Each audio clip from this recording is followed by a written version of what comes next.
guys, how's it going? Jack of all trades here, and welcome to my channel. It is day 2 of E3, guys. It's June 11th today. So this is the actual kickoff of the studio where the studios will open up their gates and everybody's gonna be flocking into the Electronic Expo down in LA.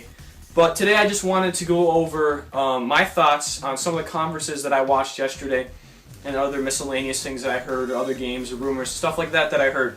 So today I wanted to focus mainly on the Microsoft Xbox conference that they had yesterday. That's the one that I watched all the way through. There was a couple other ones I watched parts of, so I'll talk about those probably in other videos. I'll probably have one for Microsoft, one for Ubisoft, one for EA, and one for Sony and Nintendo. I'll probably have 5 of them up in the next couple of days, so be tuned in for that, guys. I'm going to have those up for you. But if you're actually noticing, the quality probably is different. It's because I'm using my iPhone. This is what I'm going to start using to record my videos. I actually just ordered some new audio things that's going to help clarify the sound. Like, I know right now, because it's probably, my iPhone's probably like 4 feet away from me right now, but it'll help clarify the sound so you guys can hear better. So there's better quality for you guys and for me when I'm watching it. So it's going to be a win-win situation there. So let's dive right into the Xbox 360 conference. Now, they opened it off with Metal Gear Solid 5, The Phantom Pain, I believe is what it's called, and man, does that game look amazing. Not only does the graphic power that the Xbox One is able to utilize to show that game looks amazing, but also the whole new retrospective of Snake looks awesome on there too, which I'll be really excited to play the new stealth mode that they have for Snake, so that'll be interesting there. But they introduced that, and they brought off the creator who makes that, which was kind of cool. But something that I wasn't too happy about was when they went into the Xbox 360 part of it. They had like a 10 minutes period for the Xbox 360 that was allowed to tell them all the different things that they're doing for the Xbox 360 in the coming months, and how they were still saying, oh, there's still great games coming out for it, like GTA 5 and Madden and Saints Row the Third, and all those games. They're all coming out for the Xbox 360, and they're going to be stellar hits. And they were saying that. But then something that I think really pissed a lot of people off is Microsoft. They released a new design for the Xbox 360 that was based off of the Xbox One, which is kind of stupid because right there, red flag, just pull up that red flag right there. Red flag right there to show that they're just trying to Jew you out of your money. They want your money. That's kind of pissing me off that they would just make a whole new console design just to try to get money from us gamers who have put over $60 a month into them, feeding them for our live, or $60 a year, rather that, and then $60 a game if you buy them brand new, and you bought the actual system. Now they're trying to be like, oh, buy this new Xbox because it's going to resemble the Xbox One. No, don't do that. That is stupid. Any of you out there who are thinking of getting the Xbox new 360, don't do it. Save your money for the Xbox One, or for the PS4, or for the Wii U, or for any other game system that you want to use. But don't do that. Don't do it. I see you looking on GameStop right now. Don't do it. Don't buy that. But that kind of pissed me off right there. I think it pissed off a lot of people that they were trying to just scam us for our money, and they wanted to take it from us. But that was probably the biggest low point for that conference for me, was when they were talking about that. But they also talked about some good things for Xbox Live, how there's going to be 2 free games a month until Xbox One releases. So there's going to be Halo 3 and Assassin's Creed 2, and it was like The Darkness 2 or something like that. I don't recall what it was, but those are going to be some of the free games that they're going to have for free for any Xbox Live Gold members. So those of you who are on Gold, then what the hell are you doing on the Xbox? Just kidding. But you guys should have Gold already. If you're an Xbox fanboy, you should have Gold. So those will be free in the next coming months. So that'll be looking forward to getting. I'll be looking forward to getting. I've never played Assassin's Creed 2. And I was thinking about buying it the other day, so good thing I didn't. So now I'd be able to play it. But there's that they were talking about. And then they were also talking about the Summer of Arcade. They didn't really release any of the arcade games. This conference was really focused on the next gen of games and the Xbox One games. So there wasn't really any Xbox 360 games on there yet that they didn't release. Now, probably in the next interviews in the next couple of days in the Microsoft booth, they're going to have stuff set up for the Summer of Arcade, but that's not on there yet. But their big point that they were trying to argue is that there's still games coming out for the Xbox 360, and they're still going to be continuing on the service that they provided. and built for 8 years when they released in 2002, I believe. But there was that.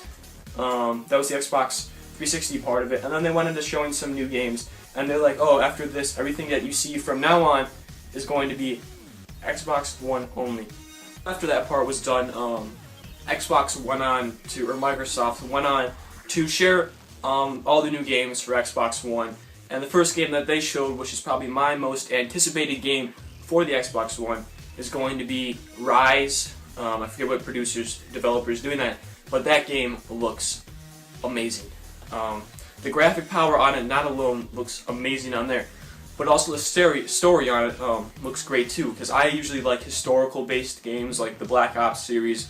I loved for having historical significance that they brought into the story and were able to show, but I think Rise is also very, very, very cool that they're bringing in the Roman Empire, and they showed scenes of it, how they got into the Legion formation, and the Legion was marching up towards the archers, throwing their javelins, and they were holding up their shields, and there was the war cries, and there was the galleons, and there was the galleys, and all those cool other part of Roman history that I'm really looking forward to learn about, and I feel like this is going to help grow everybody so they can learn more about history and more about the Roman Empire, and I'm really interested to see that out. That's probably going to be my #1 most anticipated Xbox One game if I end up getting the console, but that is for another time for me to say. But they also showed off some other games such as Quantum Break. I still have no idea what the heck's going on in there. It looks like the trailer they showed, like the time froze. If any of you ever seen the movie Click, you know how like the guy Adam Sandler would click it and then time would all stop and nothing would happen, and he'd be the only person moving around. That's kind of what the gameplay that they kind of showed in Quantum Break. They showed, I don't know if they were FBI agents or some sort of corporate agents or something like that, but they came in and there was an explosion and they pulled this one lady out of the glass and they're like, don't move, and the guy had to hold on to her. So it looks really, really interesting how they're going to tie in TV and gaming together. Never been done before, at least I've never seen it been done before in a game. So that'll be really, really, really interesting to see what they do for that, which that's up on my list for Xbox One releases that I'm looking forward to. But I think the top 3 that I'm looking for is obviously Rise, but then there's another one that they released at the end of the conference, Titanfall. Titanfall looks amazing. So you know how Infinity Ward, they had that big dispute, it was like a year or 2 ago, and some of them broke off and formed their own company, and they've kind of been in the shadows for 2 years, and they kind of just came out this year, and they're just like, here, take Titanfall. And I was amazed at everything that they showed in Titanfall. Titanfall looks amazing, and I can't wait to purchase this. I'm probably going to get it day 1 if I get the Xbox One. That is going to be one of my day 1 purchases when it comes out. It looks like kind of like Halo and a Call of Duty combined together, because obviously it has the Call of Duty like kind of style because of the people that made it, so they're going to bring that over. But it has that kind of style, like you can have jetpacks, you can like parkour on walls, so it's a lot of different games made into one, and then you're kind of like this own foot soldier, and you can call your Titan, which is basically a mech, and it'll come down, and you have the battle on the ground. So that looks really, really, really cool. I will be picking that up. And then also, I was surprised to see Dead Rising 3. They are only an Xbox One exclusive now, which is really, really, really, really surprised by that. That they decided to go with Xbox One, considering that they've been so popular over all the platforms, the Dead Rising series. Maybe the sales for Xbox were just better, so that's why they decided to go with Xbox. But that game looks amazing. That's going to be an open world, like GTA style of zombie slaying, which looks amazing. You can just go explore whatever you want. You can take cars and run over zombies. You can do all this other cool things that you've never been able to do before in Dead Rising, because you could do the you could customize all the guns and stuff like that. But now you're going to be able to just hop in a car and just shoot up everybody and all the zombies. So that'll be really, really interesting to see what they do for that. And then another game, Forza 5. Now, I recently started playing Forza 4 probably about a month ago, and I have loved every minute of Forza 4. The graphics on Forza 4 are amazing. I love the sound. Since I have a new headset. Still have to put that video up. Look for that, guys. But I have a new headset that's Dolby 7.1 surround sound, and the sound on that is amazing. It sounds like I'm actually in the cockpit of the car, driving the car right there. So it's going to be amazing to see what Forza 5 is going to be able to accomplish on the Xbox One graphics. That's going to be really, really cool. And how actually I liked in the Xbox conference they were talking about, I forget what the name of the car maker is, but there's only 2 of them in the world, and they're like a couple $1 million.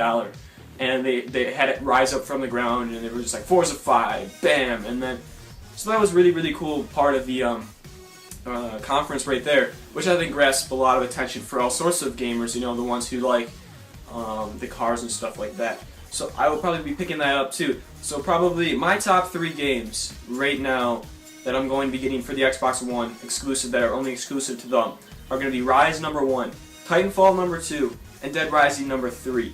All of those seem like they're going to be smash hits, day #1 hits, platinum hits for the Xbox One, which I think that's what's going to sell the Xbox One. Yeah, it has the features such as the TV and stuff like that, but it's going to be the games. Ultimately, when you pick up a console, you pick one up for the games. So obviously, like, I hate all the Nintendo games, so I don't pick up a console because I don't care about them. I don't hate all of them, I just hate most of them. So that's why I don't pick up the console, because I realized, wow, what a waste of money that'd be just to buy that. They also showed off Battlefield 4, which I was really, really, really surprised to see, because usually Battlefield has been linked with PlayStation over the past couple of years, since, you know, Call of Duty was with Xbox for so long. They've had a partnership together. It was really, really weird to see Battlefield with Xbox. It was really, really weird. It was actually kind of funny because they messed up a couple times in the conference. Battlefield 4 looks like a promising game, that the map packs are coming out first, and that, you know, Xbox is going to have Call of Duty and Battlefield 4 map packs first. So what does that leave Sony? I don't know. Maybe they're just sticking to third-party games? I don't know, but only time is going to tell for them. But, yeah, Metal Gear Solid 5, I don't know if I think I addressed on it on the beginning of this video. But I just want to say, the graphics that they're utilizing is going to make that game really rich, and content and creator ability for creators and stuff like that. So I think the viewers are going to love it, and I think the consumers are going to love it. So hopefully that's going to be a promising game that I'm definitely looking forward to using and playing as Snake. And then they also talked about indie games, because indie games are a core foundation for Xbox that, you know, Xbox 360 loved, and they did a ton of indie games for. Like they're doing for the Xbox 360. That's what built a lot of the online service, was indie games, and they're bringing that back. They're doing Below, which is a new third-party game, which I think looks very, very, very cool, about how you can like explore like the deep underground and stuff like that. So I might be getting that game. I don't know. I'm not too sold on it. Don't know yet. And they also talked about Black Tusk. And for those of you who don't know, Black Tusk was about 1 or 2 years ago. They were created, and they went down undercover just because they were doing other stuff. So yeah, Black Tusk, they said they're going to produce a AAA game soon. So I'm looking forward to that game right there. And then they also talked about Halo, how the new Halo game is coming, and they're going to do 60 frames per second. Like, wow, whoa, look at the big boys coming in for Halo. But the lady who did Cortana's voice came in and described that to people. So Halo looks like a promising game. So there's that. And my overall opinion for the Xbox conference is that it's all about the games. That's what I think is going to sell the console. That's what sells consoles, is that it's all about the games. And I think that's good that Microsoft addressed that, but they need to address some other things as well before the actual console comes out. And they also talked about, in a couple other games I'm going to throw in there, is they talked about Microsoft Xbox One Edition. They also talked about the DVR and Twitch, how you can like record 30 seconds and then upload it to Twitch. So that'll be really interesting to see what they do there. But the console's going to sell for $500, which I think is very, very, very reasonable price considering what people pay today for iPads. So $500 isn't that bad for a console. So overall, I'm going to wrap this up quickly because I got to get going. I think $500 is definitely worth it for the console. I think Xbox has done a great job on the conference, and I can't wait for it to come out. And as always, guys, teabag the like button. I'll be doing coverage on the Ubisoft, EA, and Sony and Nintendo conferences in the next couple of days. So please check back to my channel for those. And teabag the like button, and thanks, guys. JackOfAlTrade signing out.